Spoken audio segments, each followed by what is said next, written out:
How you doing? This is Bam78 coming to you today with a video. I wanted to talk to you today about the route that I took to getting to owner operator. And I didn't know there's different levels to owner operator until I got into owner operator.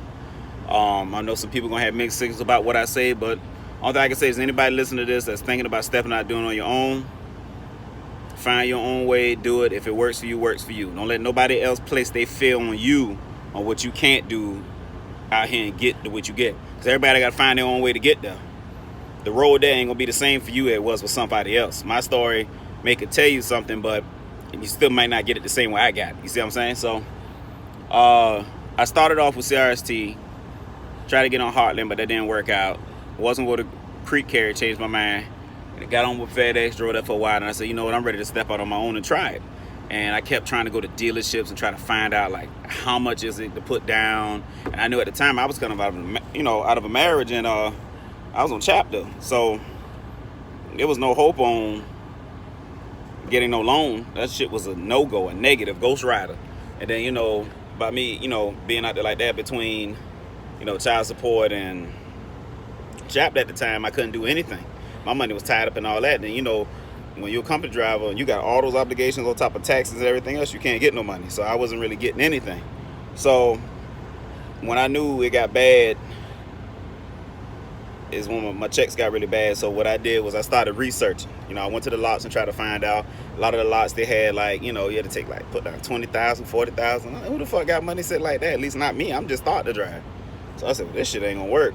A lot of them, they treat you like how you go to the Lambo lot or something like that. You ain't got your shit right. They pushing you up out the door, like most places do. I get it. They ain't got time to waste on somebody who supposed to be there to get something. So I had to get on past that. So what I did was I kept watching videos and trying to see how people went about it, and then I stumbled across this place called made by Celadon. I can't even remember the name of the place right now for the life of me. But it was in Indianapolis, Indiana.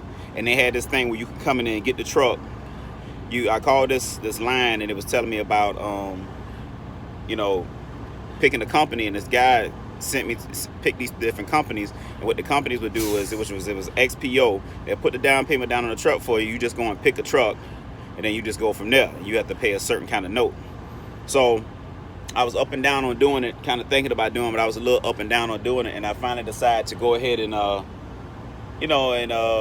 take the leap of faith and do it. But what made me do it was after I didn't hear everybody tell me, don't do it, it's the worst thing, it's this, it's that.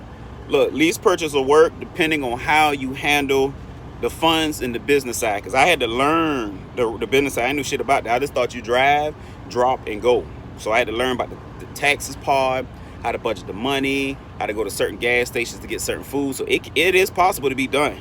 You know what I'm saying? Now, will you get shitted? Yeah, you're going to pay a little bit more than what you would, but it was a good route. But what I did was my lease was a walkaway lease. So in my mind, once I found out what a walkaway lease is, meaning that at any time you can take that truck back, whether it's the very last day or 2 days after you get it, as long as that truck is in the same operational condition that they gave to you, you can give it back. So I said, bet, I'm going to keep this truck for so many months and stack the money to the side so I can go get my own truck.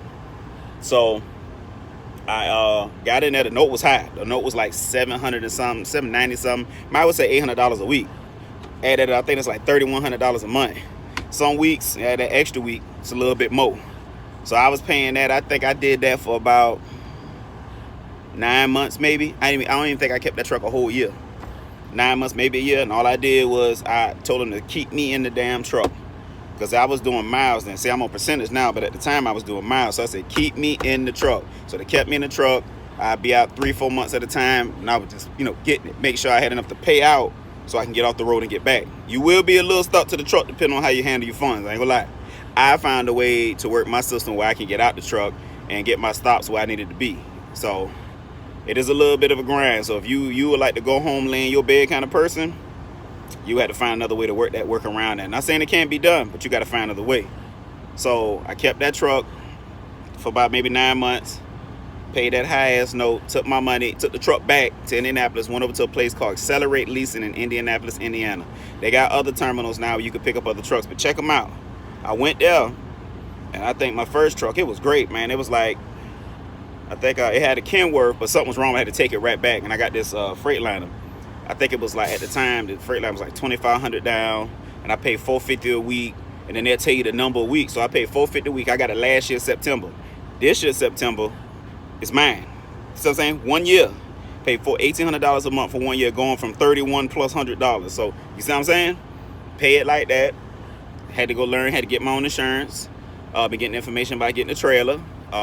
Tagging plates was cheaper than I thought. You know, you got to pay that RIP once a year and all that. All I'm saying is to say is this: my life elevated from the first truck. It went up. My life went way up after that truck. Like, I had nothing. I had totally took that money, structured myself, got myself in line, was able to pay my stuff, pay a little ahead, still was able to get out and go to movies, go out to eat, you know, get home to see my children, go roller skating, do all the leisure stuff that I like to do, and then get back in the truck. So I was, you know, sometimes you got to sacrifice your freedom to get to what you want. I understand now when you hear them celebrities and some of the people say you got to sacrifice your freedom to get what you want. And that's what I did. I sacrificed a little bit of my freedom, but I still was free. I still went to movies. Every time I went to a place, I went to the same places. I had the same routes. I was perfect. So I said all that to say this: don't let anybody scare you out of lease purchase. Understand your lease purchase. Ask questions.